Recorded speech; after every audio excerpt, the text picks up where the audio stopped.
Épisode 1. En rentrant d'une épicerie, Subaru se retrouve dans un autre monde, sur une place de marché, sans savoir la raison de son apparition inattendue dans ce monde fantastique. Au départ, il s'est mis à croire qu'il était le protagoniste désigné de ce nouveau monde fantastique. Lorsqu'il rencontre Kadomon, un vendeur, dans la rue, il apprend qu'il ne peut pas lire la langue de ce monde. Le vendeur lui demande d'acheter des appâts, c'est ainsi qu'on appelle les pommes dans ce monde. Lorsque Subaru lui montre ses pièces de monnaie de son monde, le vendeur lui dit que la pièce qu'il utilise est étrangère et qu'il doit utiliser la monnaie nationale. Lorsque Subaru lui dit qu'il est fauché, le vendeur lui crie dessus, car il dérange ses affaires. Subaru part à la recherche de plus d'informations sur le monde. Il finit par rencontrer des malheurs, il entre dans les toilettes des filles et reçoit une gifle au visage, il entre dans l'auberge des demi-hommes et tombe du pont qui traverse la rivière, et il rencontre les 3 voleurs Ton, Chin et Kan qui étaient prêts à le voler. Subaru est sauvé par une jeune fille demi-elfe qui, après avoir appris que Subaru n'est pas familier avec l'histoire, la géographie et la langue locale, se présente comme Satella et son compagnon, Puck. Il décide de lui rendre l'appareil en récupérant son insigne qui a été volé par un voleur nommé Felt. Subaru et Satella se rendent à la maison de butin où Felt allait vendre l'insigne, mais ils la trouvent morte, et peu après être entrés, ils sont également tués. La capacité spéciale de Subaru, retour par la mort, s'active et il se retrouve au moment où il parlait avec le vendeur. Inconscient de son pouvoir et de sa résurrection, Subaru décide de se rendre à nouveau à la maison du butin. Cette fois, il rencontre Felt et Rom, et négocie avec eux pour obtenir l'insigne. Elsa, la personne qui a tué Subaru dans la première ligne temporelle, arrive et Subaru offre son téléphone portable dont la fonction appareil photo est perçue comme ayant plus de valeur que l'argent que possède Elsa, ainsi Felt et Rom acceptent son offre. Cependant, Elsa tue à nouveau tout le monde après que Subaru ait déclaré son intention de rendre l'insigne à son propriétaire initial. Subaru réapparaît une fois de plus, cette fois-ci en saluant Satella dans la rue, mais elle est immédiatement offensée car Satella est le nom de la sorcière jalouse, ce qui est tabou dans ce royaume. Épisode 2. Au marché, Satella interpelle Subaru, lui demandant pourquoi il l'appelle par le nom de la sorcière de l'envie. Il ne sait pas comment répondre, ce qui pousse Satella à partir. Cependant, Felt en profite pour voler la crête, ce qui pousse Satella à l'accuser de travailler ensemble. Il a nié son accusation mais n'a pas pu se défendre car elle est partie. En la poursuivant, Subaru se retrouve dans une ruelle familière et se retrouve une fois de plus face à face avec Ton, Chin et Kan.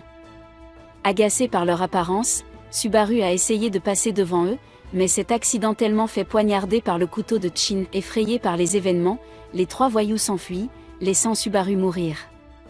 Une fois mort, il retourne au point de sauvegarde situé devant le magasin de Kadomon. Après avoir repris ses esprits devant le magasin de Kadomon, Subaru a vérifié son corps et ses provisions sur un escalier à proximité, arrivant à la conclusion qu'il avait une certaine capacité à remonter le temps s'il mourait. Alors qu'il se promenait, il s'est souvenu des actions de Satella et des événements qui allaient suivre, décidant finalement de l'aider à nouveau.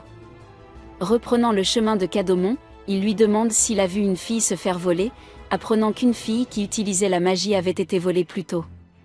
Peu après, Subaru se retrouve à nouveau face aux 3 malfrats, et choisit cette fois d'appeler à l'aide. Les 3 malfrats sont soulagés que rien ne se passe, mais ils prennent peur lorsque Reinhard Van Astrea apparaît, et décident de s'enfuir car ils savent qu'ils ne pourront pas le battre. Subaru remercia Reinhard pour son aide, lui demanda de dire à une fille aux cheveux argentés de ne pas aller à l'entrepôt de marchandises volées, puis partit pour s'y rendre aussi vite que possible. Une fois arrivé dans les bidonvilles, Subaru demande aux gens où se trouve la maison de Felt. Cependant, sur son chemin, il est tombé sur Elsa, se souvenant immédiatement de ce qu'elle avait fait dans le passé. Elsa était curieuse de son comportement mais décida de le laisser tranquille, lui permettant de continuer à aller vers sa destination. Il a jeté un coup d'œil à la maison de Felt en attendant qu'elle revienne, ce qui l'a amené à le prendre pour un voleur et à l'attaquer. Subaru a finalement réussi à s'expliquer pendant qu'il était là et les deux sont partis ensemble vers l'entrepôt du vieux Rome. À l'entrepôt du vieux Rome, Subaru a fait évaluer son téléphone, et Felt a appris qu'il valait effectivement l'argent qu'il prétendait. Après avoir obtenu la réponse qu'il voulait, Subaru a essayé de conclure l'affaire aussi vite que possible, ce qui a éveillé les soupçons de Felt. Il a essayé de trouver une excuse pour dissiper ses soupçons mais a fini par les renforcer. Soudain, tout le monde dans l'entrepôt a entendu frapper à la porte, ce qui a effrayé Subaru qui pensait que c'était Elsa. À sa grande surprise, la personne en question était Satella, quelqu'un qu'il ne s'attendait pas à voir à l'entrepôt. Épisode 3. À l'entrepôt des objets volés, Subaru est surpris de la présence de Satella et se demande si elle n'est pas arrivée plus vite parce qu'il n'était pas là. Satella a exigé que Felt lui rende sa crête, mais ce dernier a refusé, ce qui l'a poussé à essayer de négocier entre eux. À ce moment-là, Subaru a vu Elsa sur le point d'attaquer, ce qui l'a poussé à ordonner à Puck de la protéger. Son attaque bloquée, Elsa s'est repliée, commentant qu'elle est intéressée à ouvrir l'estomac d'un esprit comme elle ne l'avait jamais fait auparavant. Après le discours de Subaru, Puck créa un grand nombre de projectiles de glace pour l'attaquer, qu'elle bloqua avec sa cape. Les deux commencent à se battre, chacun bloquant l'attaque de l'autre avec sa propre arme. Au bout d'un moment, Elsa remarqua que son pied avait été gelé au sol, Puck lui disant qu'il avait placé sa glace à dessein pour la piéger. Elle a esquivé l'attaque en se coupant la peau et l'a ensuite temporairement guérie avec de la glace. Elle était déçue qu'il n'ait pas eu le temps mais a néanmoins continué à attaquer. À ce moment-là, Rome décida de se joindre au combat et commença à l'attaquer, mais il fut rapidement vaincu. Voyant que la bataille ne tournait pas en leur faveur, Subaru ordonna à Felt de s'échapper après l'avoir sauvé, lui disant de courir aussi loin que possible. Elle était réticente mais a écouté ses paroles pendant qu'il prenait le club de Rome pour rejoindre le combat. Même avec son arrivée, le combat continuait en faveur d'Elsa. Cependant, tout le monde a été surpris lorsque Reinhard a rejoint le combat, avec l'intention de le terminer rapidement. Reconnaissant Elsa comme le chasseur d'intestins à travers ses vêtements, Reinhard lui a recommandé d'abandonner, ce à quoi elle a répondu qu'elle allait refuser son offre. Il lui suggéra d'abandonner après avoir détruit une de ses armes, mais elle refusa toujours son offre, l'attaquant une fois de plus avec ses armes de rechange. Alors qu'il regardait la bataille, Subaru se demandait si Reinhard était pressé, bien que Satella expliqua que c'était parce qu'elle utilisait la magie de l'esprit, ajoutant qu'elle ne serait pas capable de continuer à soigner Rome si Reinhard devenait sérieux.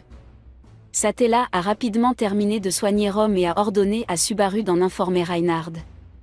Voyant qu'ils avaient fini, Reinhard devint enfin sérieux, utilisant une technique d'épée Van Astrea qui détruisit une énorme partie de l'entrepôt. À la surprise générale, Elsa a jailli des décombres avec l'intention de tuer Satella, mais elle a été bloquée une fois de plus par Subaru. Sachant qu'elle était désavantagée, Elsa a battu en retraite, disant à tout le monde de garder précieusement leurs intestins car elle les couperait un jour. Plus tard, Subaru a demandé à Satella de lui dire son nom et a appris qu'elle s'appelait en fait Emilia.